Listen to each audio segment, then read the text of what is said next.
Zhvillimet politike në vend do t'i diskutoj me Arben Mustafën, deputet nga Partia Demokratike e Kosovës, apo si do të thoshte Molliçaj dega e vetëvendosjes? Qysh po vlerëson këtë aksionin e sotëm PSD-s? Shishoni, ky është e drejtë e çdo qytetari të shpreh opinionet e tij pavarësisht të janë qelluara apo jo.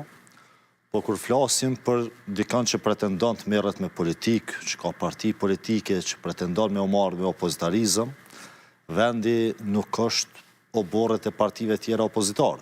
Vendi për të bërë opozitarizëm është skena politike, ka pas 2 parizgjedhje nacionale në vitin 2025, zoti Molliçaj ka pas çdo mundësi të merr pjesë në zgjedhje dhe të shfaq gjithë potencialin e tij, gjithë kreativitetin e tij opozitaresk, mirë po nuk e ka bërë një gjë të tillë dhe mbetet me pa në të ardhmen, nëse zoti Molliçaj do të vendosë të merret tamam me politikë, bëj opozitarizëm aty ku është vendi, apo do të vazhdoj me si aksione simbolike, të cilat i shkojnë ndonjë qytetari, po jo dikujt që pretendon që ka parti dhe merret me politikë. Nuk i shkojnë, nuk i shkojnë. Pse po konsideron PSD-ja që ju jeni duke ja majt zhagun lëvizjes vetëvendosje, PDK dhe LDK, mendoj që pranua takim me Kurtin? Mendoj që ajo çka thot PSD-ja në këtë rast zoti Molliçaj nuk është shumë relevante për ne, për shkak se nuk mund ta trajtojmë diçka më tepër se sa një aksion simbolik i një grupi qytetarëve që kanë çdo drejtë me shpreh opinionin e tyre, mirë po nuk mendoj që ka peshë politike ky aksion, për shkak se partitë politike e kanë vendin ta bëjnë opozitarizmin dhe të shfaqin gjithë kreativitetin e tyre aty ku është vendi. Zoti Molliçaj nuk e ka bërë deri më tani këtë, kështu që nuk është që mund ta trajtojmë si një aksion me peshë dhe të japim një relevancë të madhe politike kësaj çka ka bërë, ndërsa sa i përket temës që shtruat, sa i përket presidentit, po është një tema më e rëndësishme sot në politikën e Kosovës dhe sigurisht që ne jemi duke u sjellur me përgjegjësi në këtë temë, duke pas parasysh edhe fuqinë që ne ka dhënë qytetari me vota dhe sigurisht që nuk ka mundësi asnjë parti e vetme ta zgjedh presidentin dhe është e pashmangshme që partitë politike të takohen, të diskutojnë nëse mund të gjejnë një zgjidhje të përbashkët për t'i dhënë vendit. Ulian Tavolin me vetëvendosjen është konstruktivitet politik në këtë fazë, për këtë proces. Shqoni, ne e kuptojmë peshën që ka pozita e presidentit vendit dhe rëndësinë që ka kompletimi i institucioneve të vendit. Kemi kaluar një vit pa institucione dhe sigurisht që është në interesin e shtetit, në interesin e qytetarëve, që Kosova t'i ketë institucionet e saj, mirë po me kusht që këto institucione janë institucione që mund t'a kryejnë rolin e vetë paraparë. Dhe ne në këtë kuptim po angazhohemi për të gjetur zgjidhje, për të pasur një president, apo edhe presidente, cili kryen me dignitet rolin e presidentit, siguron balancat politike në vend, përfaqëson gjithë spektrin politik, pozitë e opozitë, ruan kushtetutën e vendit dhe mbron ligjshmërinë në vend sa që të nevojitet. Dhe nëse mund ta gjejmë një zgjidhje të tillë, pse jo? Mirë po ulja në tavolinë nuk nënkupton asnjë marrëveshje, përderisa nuk arrihen kushtet, kriteret të cilat i kemi parashtruar. Dhe këto kritere a po thiten me ndonjë prej kandidaturave të deritashme? Shqoni, deri më tani nuk ka asnjë kandidaturë zyrtare. Po, se s'ka në Ne kemi bisedu, ka shprehje të ambicjes. Të ditur kriteret të cilat i kemi vendosur për pozitën e presidentit, mirë po deri më tani nuk ka asnjë propozim zyrtar konkret për postën e presidentit. Mbetet shihet në ditët e vijme. Po, ka shprehje të ambicjes. Është presidenti aktuale, Vjosa Osmani, për cilën ju keni apo jo qëndrim mende? Shqani, kur flasim për presidentën aktuale, pikëpari ne nuk e dim nëse do t'jetë e propozuar apo jo. Ka një shfaqje të ambicjes, mirë po ajo nuk e bën kandidate për presidente, për shkak se dihet që kërkohen 30 nënshkrime, Sigurisht që nuk do t'i ketë në shkrimet e Partisë Demokratike të Kosovës, por ne nuk kemi sigurt nëse do t'i ketë në shkrimet nga ndonjë parti tjetër. Kështu që sot Zonja Osmani mund t'jetë një kandidate e cila ka shpreh vullnetin, mirë po ne nuk mund t'a trajtojmë si kandidate zyrtare, për shkak se nuk ekziston një kandidaturë e tillë. Dhe nuk e dim nëse dikush do t'a propozoj. Nëse nuk i ka në shkrimet, a i ka votat?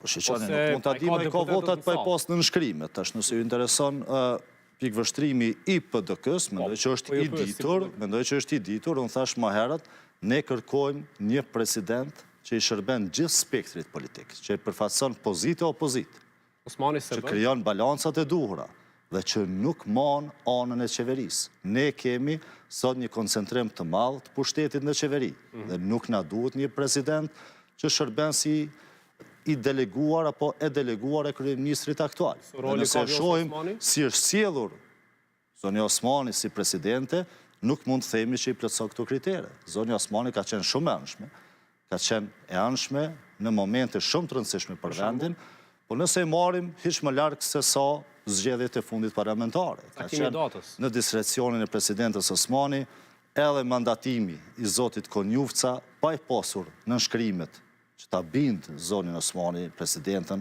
që mund ta bëjë qeverin, Zonja Osmani i dha mandatin, këtë mënyrë i mundsoi qeverisë së kaluar të shtyjë datën e zgjedhjeve dhe në fund, kur kishte mundësi të vendoste një datë më herët, caktoi një datë shumë të pazakonshme për mbajtjen e zgjedhjeve, një datë që i konvenonte vetëm partisë në pushtet në atë kohë të vendosjes, dhe cila nuk kishte asnjë kuptim dhe asnjë logjik. Dhe këtë e bëri për t'ia plotësuar dëshirat, këtë rast lëvizjes vetëvendosje, dhe me këtë Zonja Osmani ndikoi në mënyrë të drejtë për drejtë në deformimin e procesit zgjedhor. Dhe kjo nuk e bën një presidente unifikuese, nuk e bën një presidente që nuk mban anë, po përkundrazi e bën një presidente që ka shërbyer në mënyrë të drejtë për drejtë partisë në pushtet. Dhe ky nuk është roli i presidentit.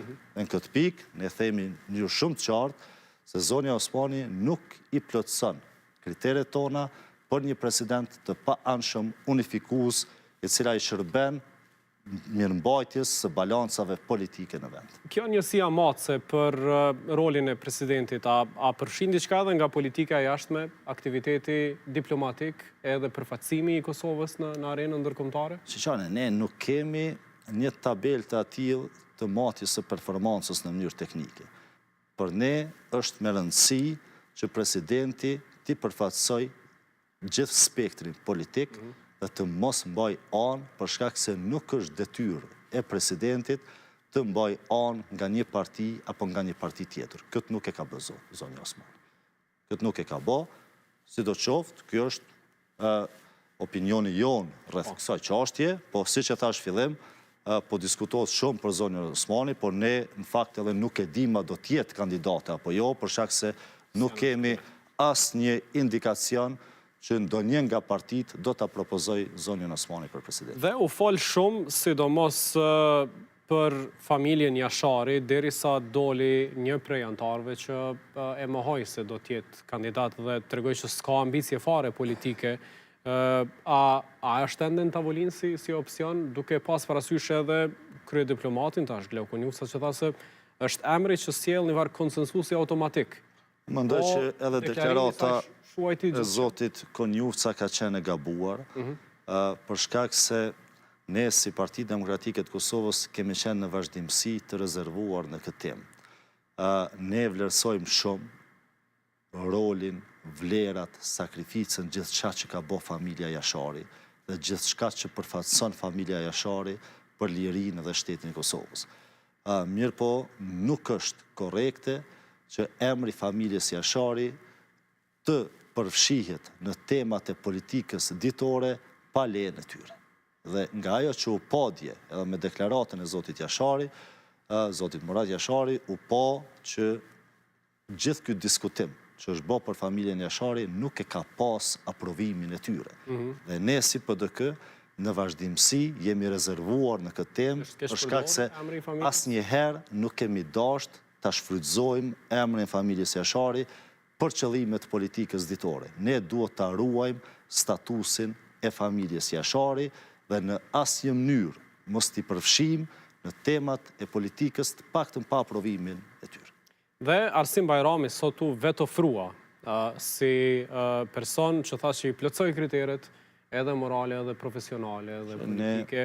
A keni ende qëndrim për këtë vetë propozim? Se për këtë Arsim Bajramit kuptohet që ne kemi vlerësimin më të lartë për zotin Bajrami, qoftë për kontributin e tij akademik, qoftë për kontributin e tij institucional dhe atë të krijimit të institucioneve shtetërore, përfshi Kushtetutën e Republikës Kosovës, dhe sigurisht që ne jemi në kërkim të një zgjidhje konsenzuale për emrin e presidentit, dhe kur po flasim për konsenzus, emra të tillë, si emri i zotit Arsim Bajrami, pse mos të jenë në tavolinën e diskutimeve, mirë po ne në këtë fazë nuk kemi një propozim, për shkak se ne nuk i kemi numrat në kuvend për të bë një propozim në vete si PDK, mirë po do të shohim ditën e vjem si do të zhvillohen çështjet. Jo, nuk keni propozim, por jeni të gatshëm të propozoni nëse ka nevojë. Kështu e tha Arjan Tahiri, shefi i grupit parlamentar. Absolutisht. Keni emra në dispozicion? Partia Demokratike e Kosovës është një parti e madhe, që në mesin e saj ka emra të shumtë, që do të mund të ushtronin me dignitet të lartë pozitën e presidentit, mirë po në këtë fazë ende nuk kemi ndonjë emër për shkak se nuk janë kushtet reale që të bëjmë një propozim për president, po si do që të jetë në momentin e parë që krijohen kushtet për të pasur një mundësi reale për të zgjedhur një president, sigurisht që ne do të kemi jo një emër, po do të kemi në dispozicion një numër më të madh të emrave që mund ta plotësojnë. Në takimin me sekretarëve të partive u thashë që s'janë diskutuar emra konkret, por parimet që ky proces duhet të gëzoj konsensus ose marrëveshje klasike politike. Megjithatë, a ka emra që janë diskutuar jashtë atyre takimeve, qoftë për shembull nga partitë të tjera opozitare, nga Lidhja Demokratike, nga Aleanca për Ardhmërinë e Kosovës, po flitet edhe nga deputet të tjerë që ka emra se cila parti, nëse në këtë kohë kanë qarkullu shumë emra. Mirë po në aspektin zyrtar të diskutimeve mes liderëve të partive politike nuk ka pas emra.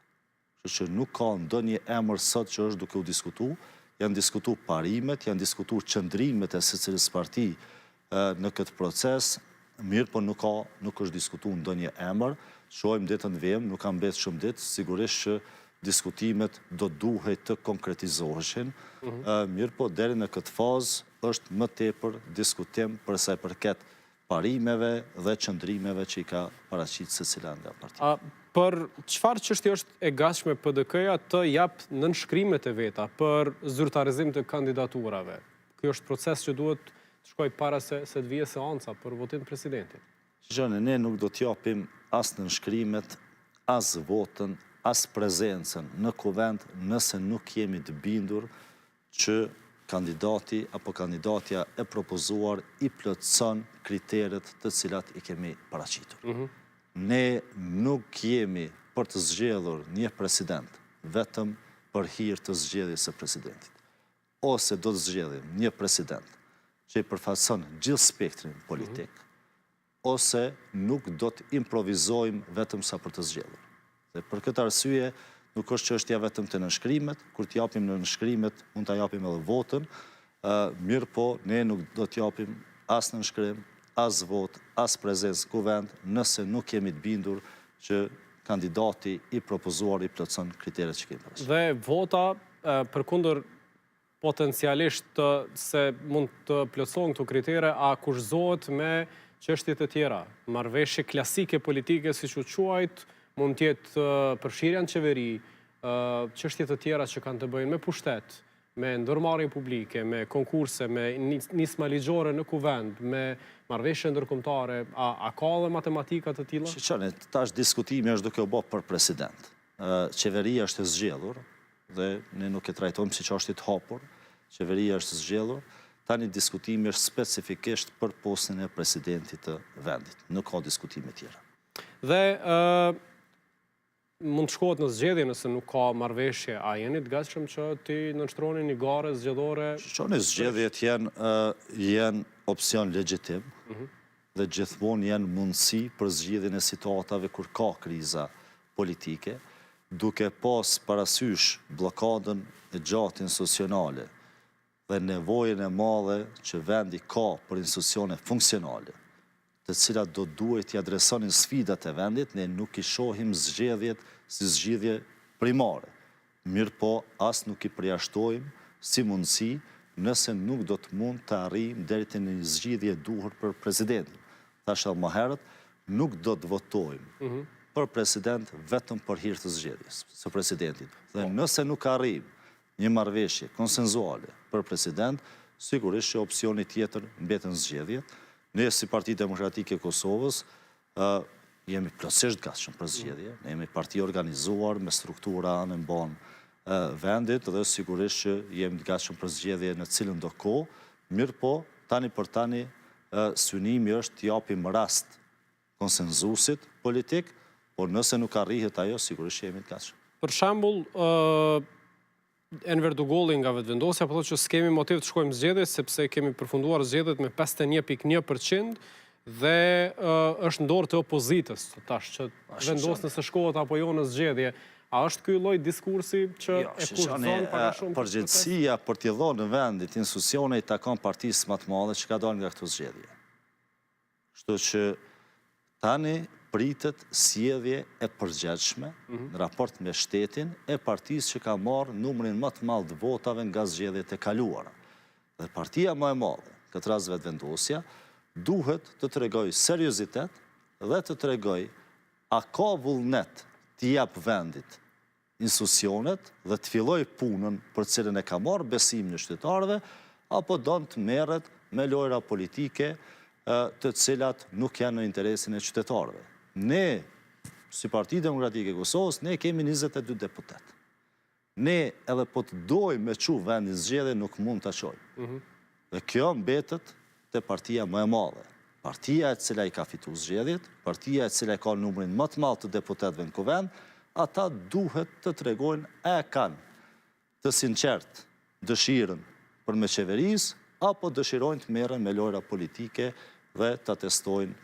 A jeni të unifikuar me këta 22 deputet si grup parlamentar? Tu e pas parasysh që herën e fundit kur ka qenë procesi votimit të presidentës, lëvizja vetëvendosje, po them kështu, e ka marrë një deputete nga PDK-ja, ka aderuar nga PDK-ja në vetëvendosje. Ajo është e kaluar, tani për tani mund të themi që kemi unitet të plotë të grupit parlamentar dhe këto qëndrime, të cilat po i paraqesim, janë qëndrimet e Partisë Demokratike të Kosovës, të diskutuara në kryesi dhe në grupin parlamentar dhe sigurisht që kemi unitet të plotë. Përveç presidentit, prej temave që me njëherë ka nisë përballjen pushtet opozit është buxheti për këtë vit. Shumë ose shumica prej amandamenteve që i keni propozuar si subjekt parlamentar nuk kanë marrë aprovim të pushtetit. Cila është tash pikpamja juaj për buxhetin?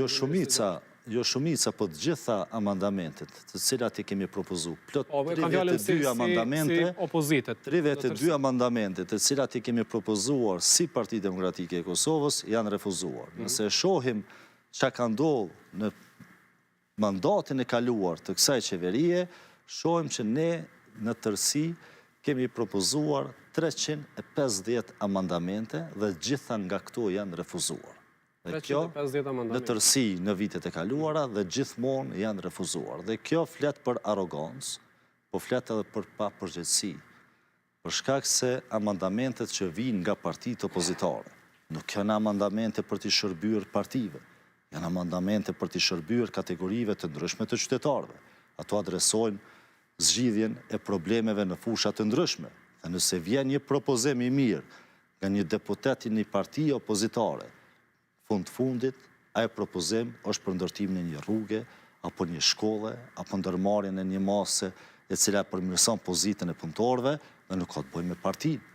Mirë po nga ajo që kemi pa, nuk ka pasur asnjë gatishmëri për të pranuar amandamentet që kanë ardhur nga partitë opozitare dhe ky ka qenë rasti edhe në herën e fundit. Kemi propozuar 32 amandamente të buxhetit, gjitha nga to të rëndësishme për zgjidhjen e problemeve të ndryshme në shoqëri, mirë po të gjitha janë refuzuar pa ndonjë diskutim, pa ndonjë arsyetim nga shumica parlamentare që i takon vetëvendosjes. Tash argumenti i vetëvendosjes është që ky buxhet ka shkuar procedurë të shpejt për shkak që ka qenë drafti propozum qysh vitin e kalum, edhe plot dikastere qeveritare tash janë pa buxhet, por mund të ndryshojnë hesapet kur të rishikohet gjatë këtij viti. A besoni që në atë periudhë merren parasysh krejt? Nuk kem arsye me besu që do të merren parasysh, duke pas parasysh që kjo sjellje e ka karakterizuar këtë shumicë parlamentare edhe në mandatin e kaluar qeverisës, dhe deri më tani nuk kem ndonjë arsye për të besuar që do të ndryshojnë sjelljen në raport me propozimet që vijnë nga opozita. Si tërsi, si buxhet që po cilësohet rekord prej qeverisë, qyshe vlerësoni ndarjet buxhetore? Është buxhet jo serioz. Jo serioz. Nëse shohim, është një kopje buxhetit të vitit paraprak, them jo serioz dhe duke pas parasysh që nuk përfshin ndarjet buxhetore as për ministrit të cilat i kanë në organogramin e qeverisë, ka ministra që janë ministra të ri, të ministrive që nuk kanë ekzistuar në mandatin e kaluar, por që nuk kanë buxhet të ndarë. Do thotë, ka ardhur një buxhet në kuvend, i cili nuk e ka të përcaktuar se sa buxhet do të kenë ministrit, disa nga ministrit e reja që janë kriju, faktikisht gjitha ministrit e reja, po në tërësi ka ministri që nuk kanë buxhet të ndarë. Ne kemi parë një ekspoze të kryeministrit në ditën kur është votuar kjo qeveri, janë përmend plane, projekte të ndryshme, të cilat nuk figurojnë në këtë buxhet, pra ka një shpërputhje të plot mes ekspozes së kryeministrit dhe buxhetit. Thuaj se këto dyja nuk flasin për të njëjtën qeveri. Nëse shohim çka ka brenda në buxhet, ka projekte të stërzgjatura nga vitet paraprake, që nuk janë përfunduar kurrë, mirë po nuk ka projekte të reja, ka projekte të vogla kapitale, nuk ka në asnjë sektor. Ky buxhet nuk parasheh ndonjë projekt të madh kapital transformues për ekonominë e vendit. Me këtë buxhet nuk është e qartë të paktën për ndonjë sektor se cila është zgjidhja e problemeve nga kjo qeveri. Pra kemi një buxhet në të cilën shihet që ambicia e kësaj qeverie, ashtu si në mandatin e kaluar, edhe në këtë mandat vazhdon të jetë një lloj administrimi i buxhetit, por jo ndonjë shfrytëzim i të hyrave buxhetore për të shtuar vlerë ekonomisë apo për të krijuar kushte më të mira për jetesë apo për zhvillim në vend. Kryeministri ditë tha që rrjedha logjike në këtë rast është të miratohet ky buxhet, pastaj të vi deputetëve programi i qeverisës dhe atëherë të inkorporohen pas rishikimit të buxhetit krejt projekte që diskutohen. Rrjedha logjike është fillimisht vijë programi dhe pastaj buxheti ta reflektohet program. Dhe ne nuk kemi pranuar as program e as ndonjë buxhet serioz që i përmban ato zotimet e kryeministrit.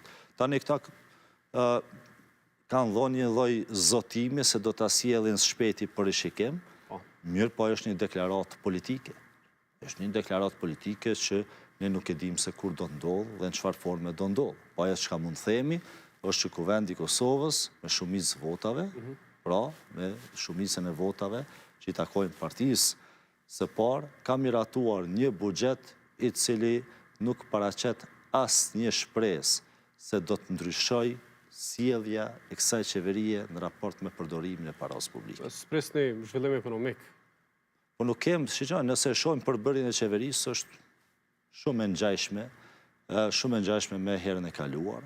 Nëse shohim buxhetin, nuk ka absolutisht ndonjë ndryshim nga mandati i kaluar, dhe kjo na bën që mos të kem ku ta bazojmë ndonjë besim se do të sillen ndryshe në raport me ekonominë. S'keni vlerësim për këta ministrat që i prekin sektorët ekonomik, tregtia, energjia? Janë të njëjtit që kanë qenë herën e kaluar. Janë të njëjtit që kanë qenë herën e kaluar, nuk shohim çka ka ndryshuar për të besuar që do të ketë një sjellje të ndryshme të kësaj qeverie. Po dhe çaja vlen të diskutojmë me juve është rikthimi në agjendë i ligjit për çmimet tavan, përkundër që njëherë një ligj të miratum kuvende ka rrëzu gjykata kushtetuese, me këtë qeveria mëton ta kontrolloj inflacionin, duke vendosur çmime tavan për produkte bazike, diçka që në vazhdimsi është kundërshtuar nga partitë opozitare dhe të asaj kohe, por edhe tash kemi deklarime të tilla që nuk është mënyra e duhur për ta menaxhu këtë situatë. Shani, fillimisht na duhet pasur parasysh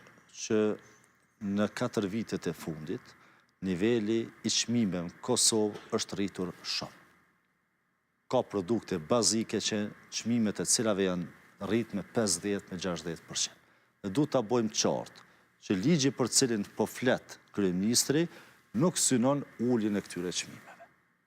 Po para se të flas për ligjin, kryeministri do duhej t'i tregonte qytetarëve, punëtorëve, pensionistëve se kur e kanë plan t'i rrisë pagat, pensionet, ndihmat sociale, përfitimet e veteranëve të luftës, familjeve dëshmorëve, gjitha kategorive që pranojnë transferin nga shteti, në mënyrë që ato familje të mund të përballen me koston e rritur të jetesës. Pra e para është që qeveria do duhet t'i tregonte këtyre kategorive se kur do t'ja përshtas të hyrat me rritjen e çmimeve që ka ndodhur. Përsa e përket ligjit të çmimeve tavan, ai çmim nuk është rrëzuar nga opozita, është rrëzuar nga gjykata kushtetuese, e cila ka konstatuar që ligji si i tillë ka qenë në kundërshtim me kushtetutën dhe parimet e ekonomisë së tregut të lirë.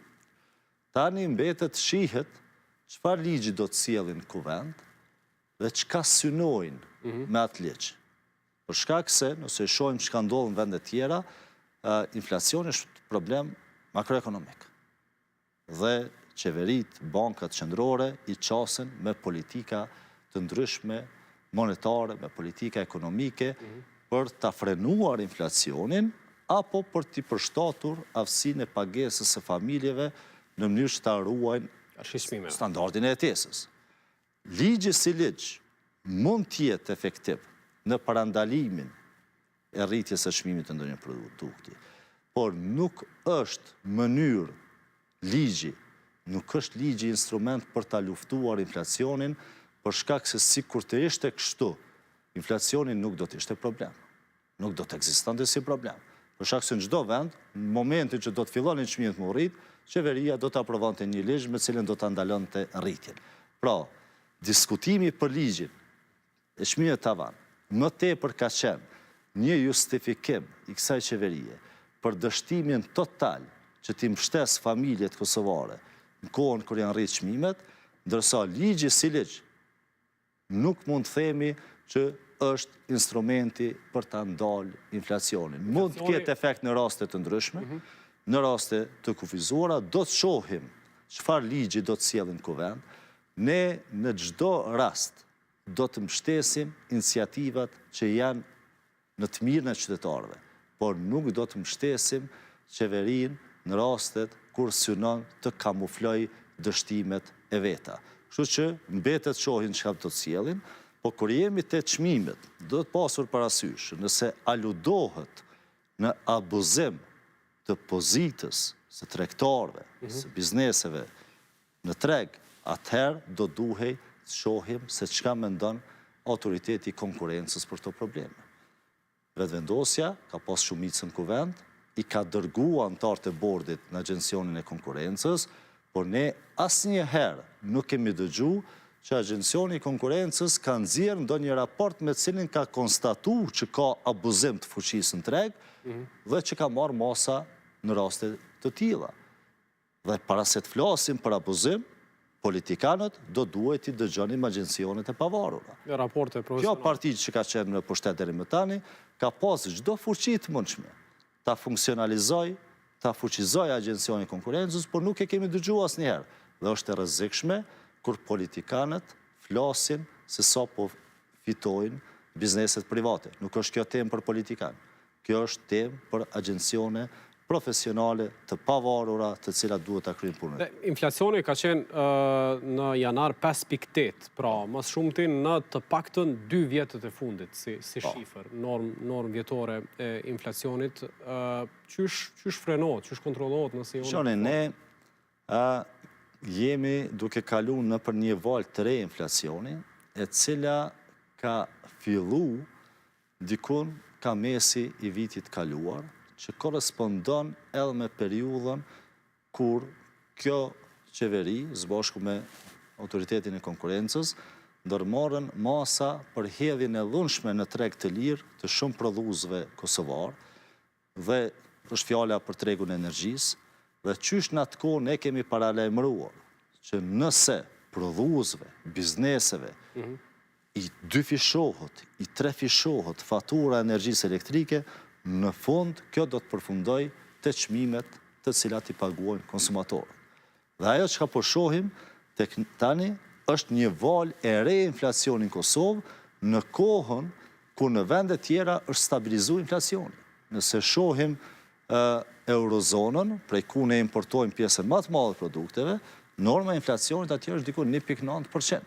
Në rajon është diku rreth 3%. Në Kosovë jemi të pa një shkputje të normës inflacionit dhe kjo rritje e inflacionit lidhet në mënyrë të drejt për drejt me politikat e kësaj qeverie përsa e përket energjisë. Dhe përveç liberalizimit tregut energjetik, në prill do duhet kemi tarifa të reja, pas shqyrtimit tarifor, edhe PDK-ja, edhe LDK-ja, edhe nga AK-ja për gjatë fushatës së fundit edhe asajt para fundit është fol llogaridhënia e zyrës së regulatorit të energjisë. Tash me që jeni edhe funksional si komisione parlamentare, a keni në agendë si urgjente trajtimin e politikave të ZRS e komentet që do t'i dërgoni në konsultat publike? Sigurisht që do t'jetë në agendë, zyra regulatorit është një agjencion i pavarur, mirë për nuk është i pavarur nga interesi publik. Jap llogari kuvendit.